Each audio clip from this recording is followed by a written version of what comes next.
Hey ladies, thanks for joining us. It is Tuesday, our day 2 of our 7-day abs and clean eats challenge. So today I wanted to bring about the topic of identifying whole grains. And so I'm going to be looking down because I've got like my little cheat sheet book here.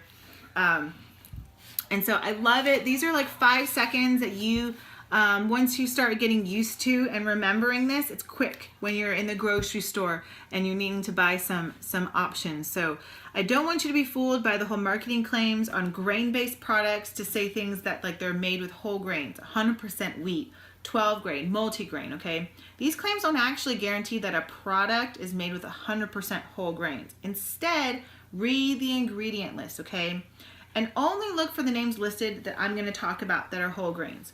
If a product contains a refined grain, and I'm going to talk about those too, that's on the second list I'm going to talk about, even if the first ingredient is a whole grain, find one that is made with 100% whole grains. So I don't want you to see like if something says there's brown rice, but then there's also cracked wheat, put it back. Okay, so whole grains are brown rice, and you might want to take a pen and paper and write these down. These are whole grains. These are ones, yes, you want to keep. Brown rice, buckwheat, bulgur. Bulgur is B-U-L-G-U-R. Cracked whole wheat. So make sure it's cracked whole wheat because there is one that's a refined grain that just is cracked wheat. Millet.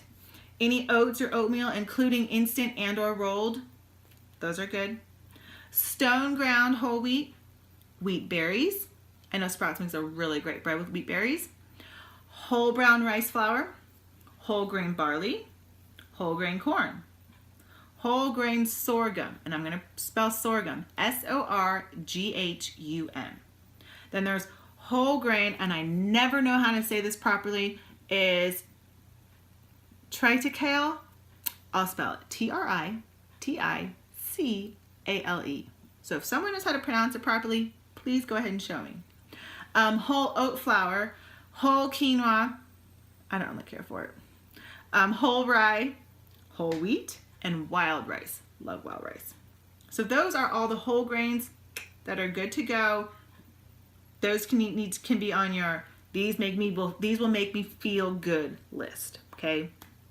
Now these refined grains, we really want you to try and limit these. Now of course you're not going to be perfect. Sometimes it's just going to be hard, maybe within your budget, maybe where you are as far as the products that are available to you.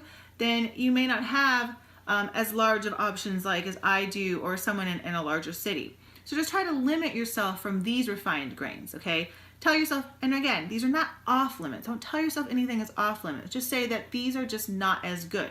So you have like whole grains, which are like the best, A grade, and refined grains is like a C grade, okay? So as long as you have a balance, you're eating more of the A grade ones versus a C grade, then you're gonna be good to go, okay? So these are the refined grains. So these are just sort of that C grade. We want to limit the amount that we have.